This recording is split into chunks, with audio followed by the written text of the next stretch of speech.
Firstly, thanks so much for joining us tonight, Fehmz. We're really excited to have you. Appreciate it. There's obviously a lot going on in your life, so we really, really appreciate the time. We'll go through a few questions, but like you said, it's quite chilled and open, and we'll give a chance for the audience to ask you some as well. Okay. So to begin, just who is Fehmz? He's got a long list of questions. So you guys are hungry. I hope you got your food and everything. So just to start, who is Fehmz, and where did your journey actually start? I don't think I had a journey that started. I just am myself. I think I started off in school and I wasn't a popular kid. I was always the fat kid. I was always the this kid. I was not a cool kid and all of that stuff. But I went through life. My parents thought I was never going to get married. I had a quarter life crisis, and I found, you know how they say you find yourself? And the thing I found about myself was that I had to do me. I had to stop trying to fit into the mold that people expected me to be. I couldn't look the way people wanted me to look. I couldn't talk the way people expected me to talk. I couldn't change the way I was until I embraced myself. That's when I really became Fehmz, I guess. And look, when Instagram started, a friend of ours sent a message, said, actually when Facebook started, a friend of ours, we were still on emails those days, so we had a group of like 10 friends, and all we used to do is email each other all day. And if my old bosses were here, they'd be like, that's what you were doing, right? But we used to email each other all day, and one day, one of our friends, Mohammed Agji, sent us an email with a link that said facebook.com. And he said, I think this is the new Big Brother. I think this is a way for them to know about our lives. And that really makes me sound old. But we signed up for Facebook. And we were like, what is this? And I think that was the journey into social media. And from the time I was in school, we were very fascinated by computers and what is it, MIRC and all of that random stuff. But like now you're really giving it away. No guys, I'm old. I'm past that. I'm past the youth age. And that's why maybe I've gone through a lot. But and then Instagram started, and I think Instagram and Facebook became a way of me just showing pieces of myself. And that's how Fehmz itself, I don't know, I didn't expect it to become a brand. But it just, people liked what they saw, I guess. And they carried on following, and we became Fehmz. That's awesome. Do your parents call you Fehmz? My parents do not call me Fehmz, they hate it. They call me Fehmida. Proper, what are you doing? Why are you taking a selfie? I put up videos of my parents shouting at me. Because we do it all the time. Although my father, for some reason, says my name as Farms. Because he says when he presses FA, my name must come up first. He named me! But he calls me Fehmida with an FE. But my father. Brilliant. So, taking it back to the business end of things, one of your early endeavors was Fehmz Mocktails. Yeah. How did that actually come about? It's quite obviously very popular now in Gauteng and around the areas. Alhamdulillah. Alhamdulillah. I'll tell you how Mocktails started. Fehmz Mocktails started because we needed to survive. We weren't earning enough. I had a really crappy job. My husband had lost his job. Well, he hadn't lost his job. He'd resigned from his job because he was really irritated. But at the time, we thought, let's start a business. And we weren't doing it. We weren't making it. We weren't making ends. Were not meeting. They were very far from meeting. And one of my cousins said, you make these drinks. You like to eat. You like to make food. You like to put stuff up. And you have a profile. You've already started on Instagram. Teach people how to make mocktails. And I sat and I researched and I said, this is how I'm going to do all of my drinks, and I tested every recipe, and then we just announced it, and we had one class, and then we had 10 classes, and then the next thing I was going all the way to Cape Town with classes. We traveled around the country, and it was a good thing my husband didn't have a job at the time, because he drove me everywhere. Without a support system, you can't do it. You can't do this alone if you don't have family that's supporting you. And I think that was the biggest thing, because I had so much of junk to cart around for classes, because of mocktail classes, it's all perishables. You got to carry everything. I had 3 buckets that we used to load in the car. We used to buy all our drinks fresh, and we used to make it for people. And that went to people wanting it for weddings. And from people wanting it for weddings, we sat down one day and we said, there's got to be a business here, because people like to drink drinks that sound alcoholic but are not alcoholic. Because we have that thing where we just know Coke, Sprite, blah blah blah blah blah. Oh, passion fruit lemonade, wow. But we want something that like, it sounds cool, it's something different. And that's where we said, let's find a way to take these mocktails, bottle them, and the dream is to get them into a store. And the very first store that nagged us to stock them was Hanover Bakery. And they messaged us, I think, for 2 months and said, what's taking you so long? Give me your drinks, we are ready. And we bit the bullet. We bought a few small equipment. We bottle ourselves. We still bottle a lot by ourselves. And we're now in about 15 stores. And we've rebranded. We try to make sure that our branding stays good, that people see our branding properly. I'm sorry, I'm cutting into your other questions. That's fine. Sorry. It's dynamic, we can go with it. But yeah, that is important. Like you mentioned, branding is important. We see it. It's very striking. You've obviously done a little bit of a rebrand, but it's still very important to have that out there from a packaging perspective and just communicating what you're actually giving with the product look as well. How important is that, or has that been for mocktails? The most important thing for me, not just for mocktails, for Fehmz as a brand, for Fehmz Mocktails, for Halaal Goods Market, is to ensure that our brand is consistent for all of them. So even though we rebrand and sometimes we make things look a little better, it's important. Look, stores are required to rebrand every few years as well. And we learn from that because my background is in interior design. So we did exhibition designs and retail designs. That's where I started. So we know about how things are supposed to be branded and logos and how things look neat. And I think I brought that with me, and I ensured that when I did my drinks, I was going to do it right. So we had a label that we did, and we loved it, but we needed to add a barcode. So then we went through a whole new barcode, nutritional information, those sort of things, a little story. It was important for us that every time somebody held a drink, it was consistent. You could see the name, you knew you were drinking a Fehmz mocktail. Every time you see a Halaal Goods Market thing, you'll see our logo or our little triangle or whatever up there. Every time you see Fehmz, you don't really, you just see my face and my eyebrows or something, I don't know. Brilliant. So yeah, completely agree. So branding definitely important. And actually, can I add on? Go for it. What we did also with the company is that every time, it's very hard when you're in a survivalist state to take that money and put it away and say, I'm using it still in the business. But we try to make sure that we keep adding on into the business. So we took some money and we said, okay, now we need the boxes that our mocktails go in to be branded. So we went to a company and we said, right, it's now time to, when we deliver to a store, they must get branded boxes. And now we're trying to go into carriers. We're getting there. You'll see it at the next HGM. Carriers? What? Well, we have a 4-bottle carrier, so that if people buy, they can take a 4-bottle home. Okay, brilliant. So that's awesome. Branding. Another thing is social media. You've been an early adopter, and like you said, Fehmz has become a brand on its own. How important has that been for your entrepreneurial pursuits? I think you cannot discount the fact that social media is probably your best free advertiser you will ever find. Because social media doesn't require any startup. Right, so Growing Hands can help you get the computer, but it's up to you to push that social media part where you're talking about your business and you're pushing your company. And social media lets us get people to remind them this is the business. The other thing that I really love about social media, and that's one thing that I try and make sure that I always keep on my account also, is that you get people's reflection of how they feel about a product. If I see somebody say, wow, I like this, I'm likely going to try that. If I see a company say, yo, this is awesome, I'm going to be like, yeah, let's see what Josie Halal says. If she likes it, we'll probably, like something like that, right? And that's generally how it is. If somebody puts up something tomorrow and they put something up and it looks, food looks cool, I'll be like, okay, I'm going to Pizza Del Forno tomorrow. That looked amazing. It doesn't have to be a celebrity. It can be anybody. And I think that's the thing with social media as well. If they come to our market and they enjoyed it, great. That means more people will see it and more people will come. If they came to it and they didn't like it, then it's our lesson.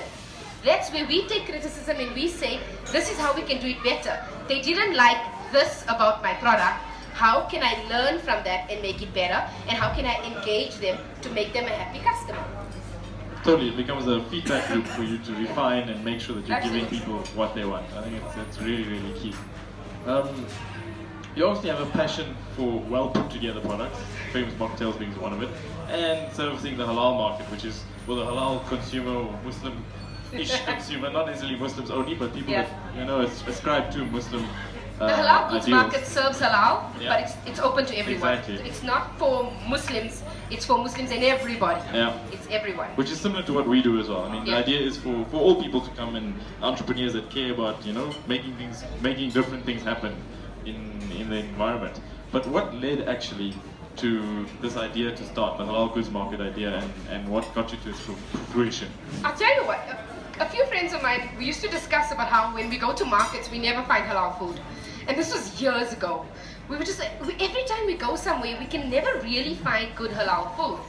And around 2013, I think I did a little post on my Facebook, and it was based on an article that Ishe Govender wrote. I mean, surprisingly, non-Muslim wrote about how there's a need for halal markets. And I reposted her article, and I said, it's coming. And it didn't come because I was preoccupied in being broke. I'm trying to just make ends meet. But, last year came, and I was like, it's gonna happen. 2017 is the year of the market. And that's basically it. We just said, right, we're doing it. We're done, we're doing it. And I think the interesting thing is that we've chosen to do it different from what we've learned from other exhibitions. We don't just do it on a first come, first serve basis. And a lot of people are under a misconception that it is that. Call me, how much is a stall, can I book a stall? It doesn't work that way. The Halaal Goods Market works by application. You can be the first applicant, you can be the last applicant. If your product is interesting, if it's unique, if it's something different, if it's not a continuous duplication of what's going on, those are all going to a committee, and the committee is going yay or nay. So that when we put the market together, it's an interesting mix. It's not 50 burger people or 50 people selling Tisby bracelets, right? And that's what we try and do. No, I just see a lot of Halaal Goods Market vendors here, so it's like a reunion here. So the market was definitely a success. As the organizer, what was the key activities that led to that? I think that the market was both a success and a massive learning curve. I think it was a very big learning curve. We learned a lot about vendors. We learned a lot about how people buy, how people work with it. And I think some of the big selling points was that we tried to hit that marketing on the head. And it was literally an idea in my head of how we would market it. And the fact that it pulled off the way it did, we were just as surprised as anybody else. I think we were just as surprised at the turnout as anybody else. I don't think our vendors even expected that it was going to be that crazy. We didn't. We were telling them, don't worry guys, we might have 7,000 people over the 2 days, or we might have 7,000 people a day. We far exceeded that. That's why it was crazy. I mean, but that's the lesson we learned. Yeah. We learned lots of lessons on Saturday. Our electricity was up to no good. Our congestion was up to no good. So we tried to fix it for Sunday, and that's why with the next venue, we trying to make sure that we account for all of those things beforehand. So while you were in the thick of things were going wrong, how did you manage to handle that? I just sat myself down. You don't. You just take everything one at a time. Okay, the electricity's out. Let's just call Pedro again. And it's also important to have a really good team. So I had a good team. Pedro was our generator guy. He was the guy we called all the time. He's available for everyone else. Yes. If anybody, the way we are, and I think our HGM vendors know this, we share. You need something, to ask us, we'll tell you. You need a packaging place, we'll tell you who we use. That is how we are. We are a family at HGM. And it doesn't matter if you're a new vendor, an old vendor, or you haven't made it this time round or whatever. So you can approach us anytime. If you're not coming for the next market, but you have been, we like that. You can email, you can message, you can email, you've got my number. You can say, listen, I'm looking for a labeling guy.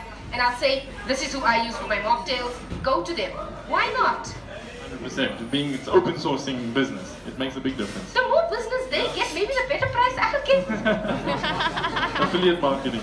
So you touched on EFSA, I'm just saying EFSA.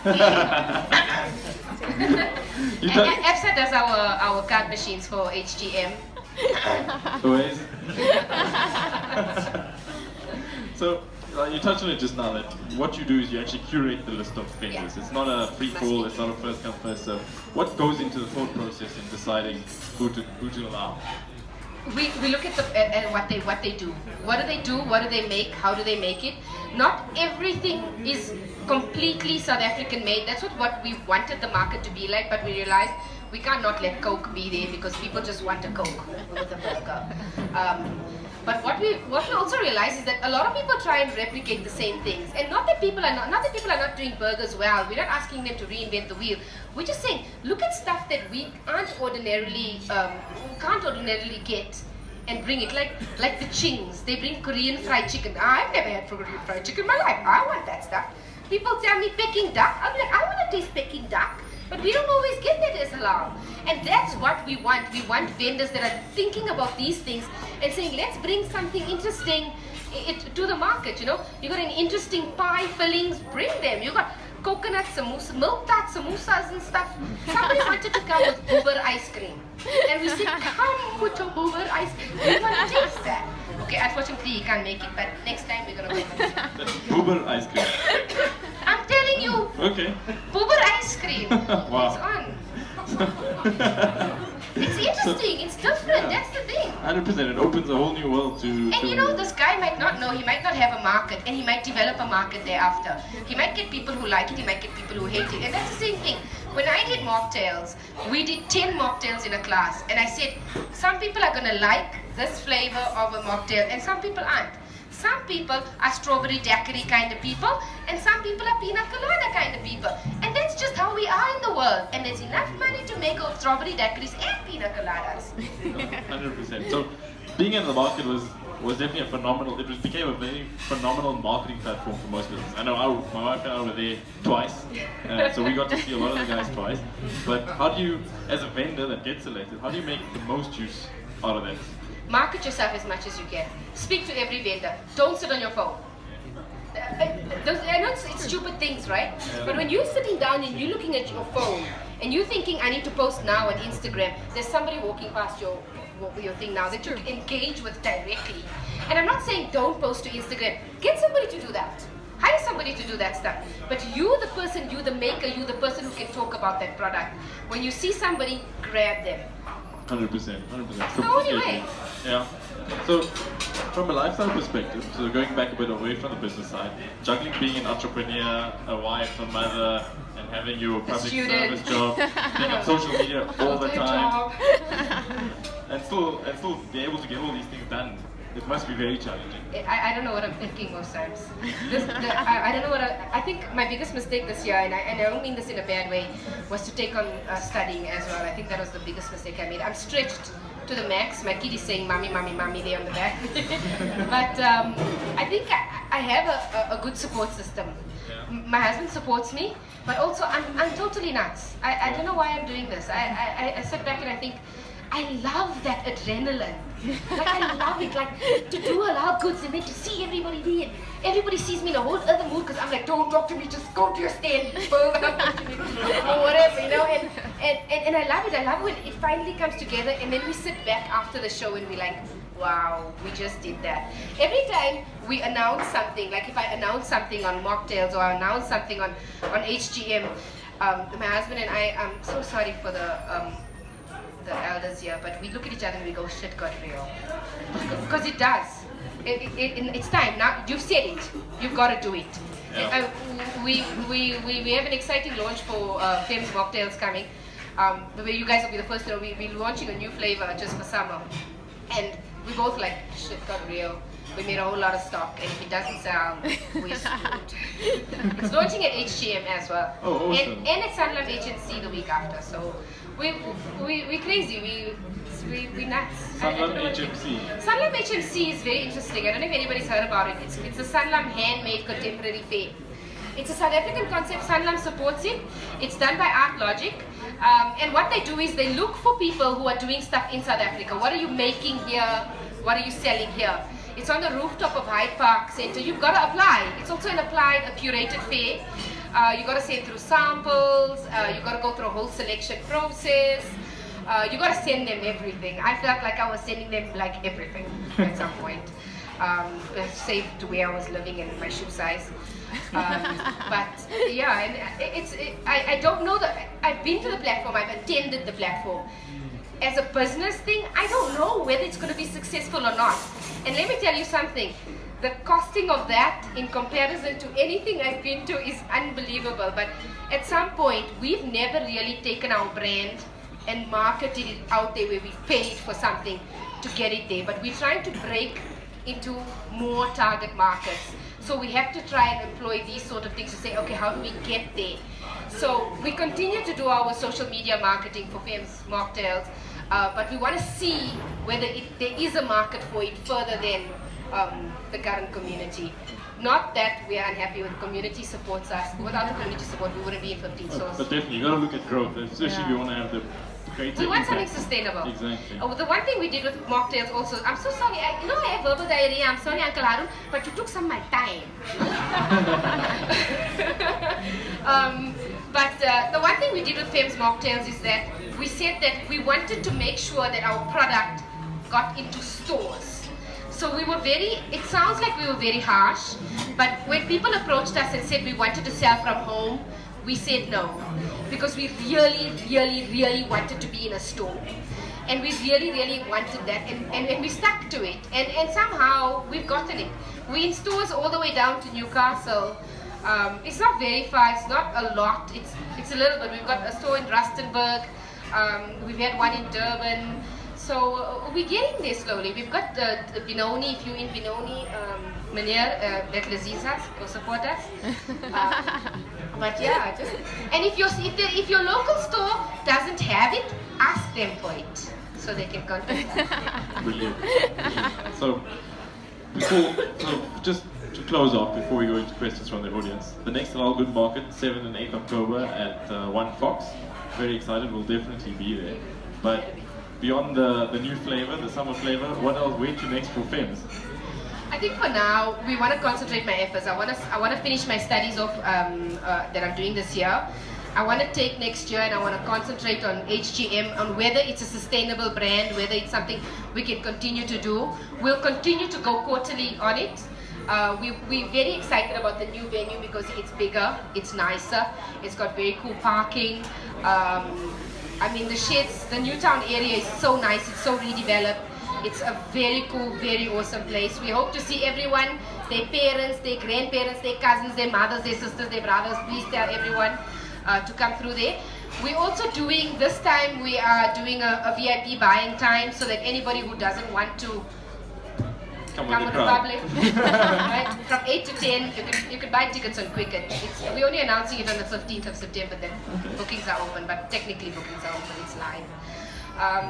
But we're quite excited. We listened to what people said. That's what we tried to. So we tried our best. I'm not saying we got everything right, but we listened. Some people said they wanted separate salar rooms. So we've tried to hire a space that has a salar room for men and then an inside one for ladies. And we've put everyone on the same floor. We've made sure there's 20 toilets. Okay, I think there's like 16 toilets. I think nobody makes 20 toilets there. So we try. It's difficult because you're working with venues all the time. We've been offered a few venues, but it was important for us to keep the look and feel of HGM, and the look and feel is a warehouse industrial feel. So that's why we've gone for this venue at Fox Junction, which is it's a decent size, and it's got seating on the inside and it's got seating on the outside. So we've got a very cool area. And next year, yeah, we just gotta keep going. Yeah. We don't know what's next. Let's just keep surviving through this year. No, brilliant. What are you studying, my house? I'm doing a postgrad in administration, which is a pre-MBA, but I'm not doing an MBA. Why not? Uncle Harun said you need to invest in yourself. I'm tired. Uncle Harun, I'm tired. I need to invest in my family now. Spend some time with my kid. Khalil is giving me the eye because I'm not in his time. I'm in his time. But when he came to come and see me, he came in my time, like 9 o'clock at night to do interviews. But he didn't know how far Lens was from his hotel. And I warned him. He didn't believe me. So, any questions, guys, from the audience? go from an idea of Halaal Goods Market to the practical thing? Is it a team of people? How do you fund it? What's the whole behind the scenes sort of? It's completely self-funded. The question. Yeah, of course, you're allowed to answer. Just to get everyone to know what the question was, how do you go from an idea of the Halaal Goods Market to actually getting it being a reality? Does Fehmz have a team? Is there investment? What goes into it? My team's coming down the stairs there with the baby in his hand. Every time I have an idea, he says, let's go for it. I have a bit of OCD. My OCD is I need control over stuff. So most of the stuff, most of everything, I do myself. There's some stuff I have to outsource, like managing with payments coming through and all of those things, and who decides on the committee, who comes in and all that. Because if that's removed from me, nobody can blame me. And I don't mean it in a bad way. It's easy. I'm soft. Anybody will come in, oh, can you see? Oh, okay, let me see what I can work out. But you know what? If I have a committee that decides, it makes it like that. But what we also do is that we were lucky with HGM1. We Crescent Lifestyle came on board as a sponsor. So it helped to ease our, oh yes, Khalida, just in case I forget to mention. But Crescent Lifestyle came on board as a sponsor. But we had to get the ball rolling. Because if we don't say who we are, Crescent Lifestyle would have no reason to come on board. Ask Khalida, she drove to Pretoria to my workplace to come and say, right, how can Crescent Lifestyle get involved? We went to ABSA, we showed them what we were about. They invited us to talk to them about what HGM is. But it all started, I think the thing is this, because I've started with a background where I already love food, and I'm already eating a lot of food, and I post about places. You have to come from a background of experience. I can't come in here as Fehmz and say, okay, I'm starting an app company. Okay, maybe I can. I'm starting a suit company, right? Listen, I have a few app ideas. We'll talk later. But what I'm saying, I can't come in here and say I want to start. I can't be colleagues. I can't be colleagues. But so you got to go from what you know. And my background comes with exhibition design, because that's where when I got out of campus, I studied interior design. I went straight into an exhibition design company, and I built stands for a living. So I learned how the thing goes around of how exhibition stands are. I like to eat. I went to a lot of markets. I couldn't find a lot of halal food. And the reason I'm saying that the halal food was an issue for us is because my husband and I, we don't do, we very rarely will do a place that's not halal. So we don't even do vegetarian at a non-halal place. So it was a big thing for us to be able to have a market to go to that just had halal food. But when you have an idea and you sit on it for long enough, for 3 years, you figure it's either going to go somewhere or it's going nowhere. Because there's always those ideas. There's a lot of those ideas. There's probably 30 ideas that go nowhere, and then there's the one that you say, I'm jumping on it and going. But let me tell you something. We've had failures. And if you think that everything we started was a success, that is a blatant lie. There's no way you can be an entrepreneur and succeed immediately. It's absolutely impossible. We have gone through massive failures. I have plunged my entire life savings into businesses that we thought we could start. When we were starting our own business, we first started out with a toy store, and we thought, wow, a toy store. It'll be like Saks Fifth Avenue. It'll be so awesome. It'll be like the Hamleys. It'll be cool. Our toy store went like this. Like this. I missed 3 months rent, right? We were screwed. We didn't even make it a year. Not even a year. We were very lucky. We had amazing Jewish landlords, and the guy let us pay him off interest-free.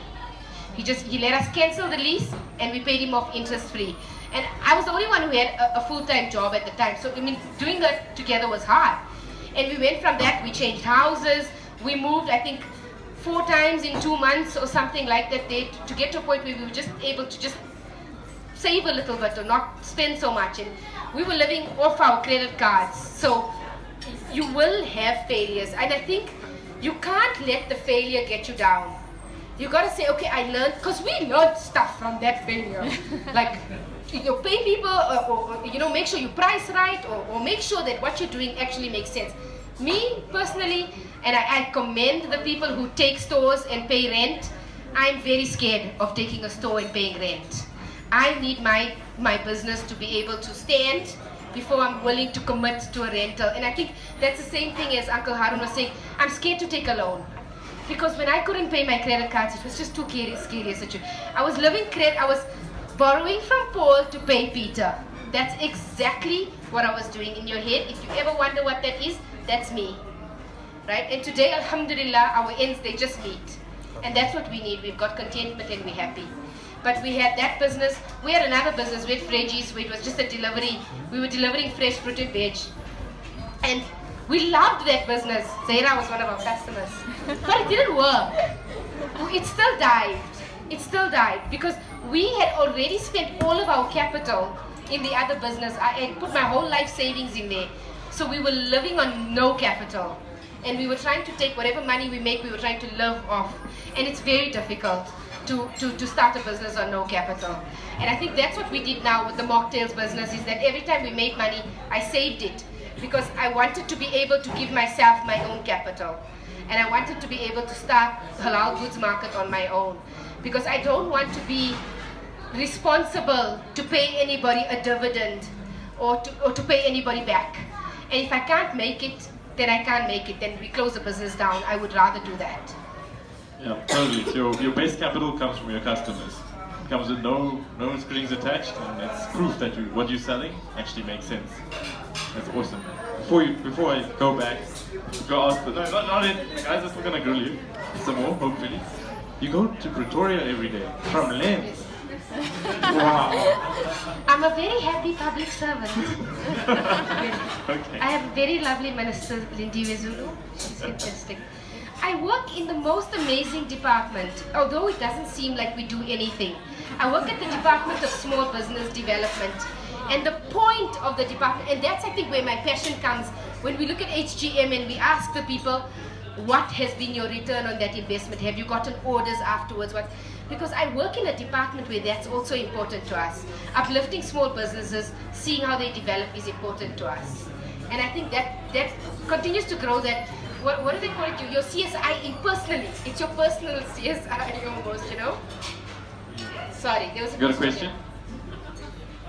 Fehmz, on your label, notice something that you've got stated original, right? If I look at your criteria for your event, one of the things you look for is originality, knowing the product, it's as I handmade. Yeah. So my question goes, and I think a lot of people look up to you, but tend to follow you in a sense that you inspire people,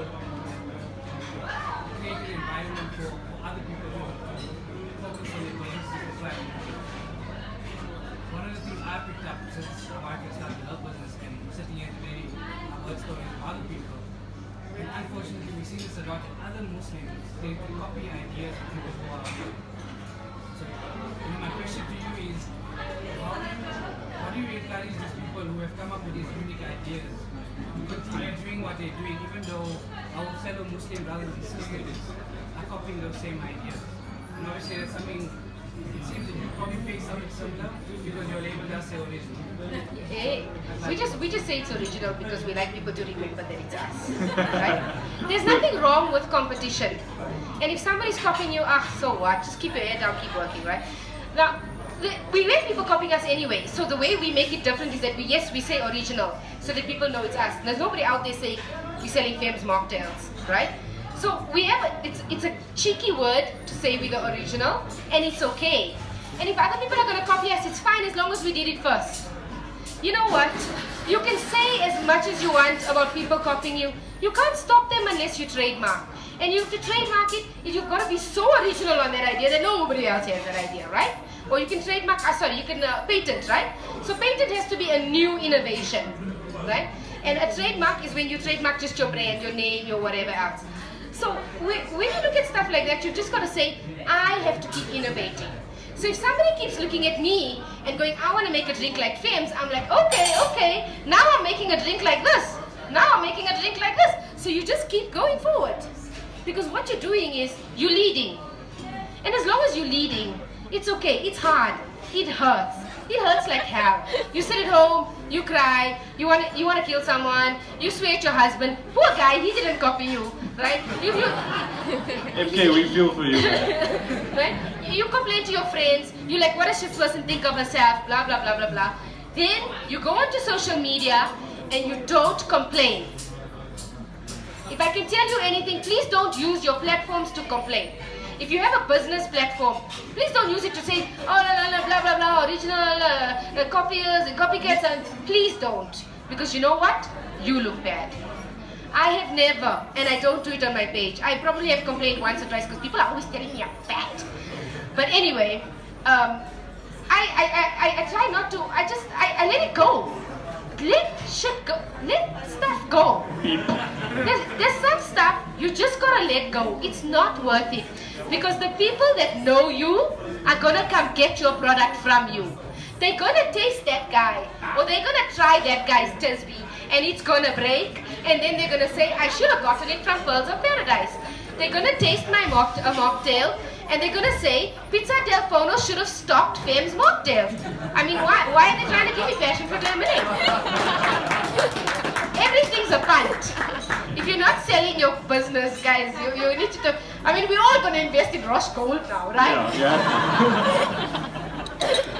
Okay. I think if there are any more, maybe we'll catch Fehmz while she's having dessert, maybe. I don't know. Is there any more? Okay, one more. I'm so sorry, Khalil. Goodbye. Khalil left. Until Harun has got some. Did you outsource the family for the AGM or how did you select your committee? I selected my committee from friends and family, and one of them was myself, so that we would talk about it, so that I needed to sell a person, and I would say, I know their product, I've tasted their product, that's how it would work. But we prefer to keep our committee completely anonymous, because the minute people find out about them, then they're like, you're on the HGM committee. So anyway. That's what happens when you work in government. You start thinking like that all the time. I work in government, yeah. We make sure we do our due diligence. I want to ask him to become our brand ambassador. The job opportunity. Done. We'll talk numbers just now. I got bills to pay, guys. It was just meeting. It needs to go over now. I need a holiday. Brilliant. Cool. Awesome.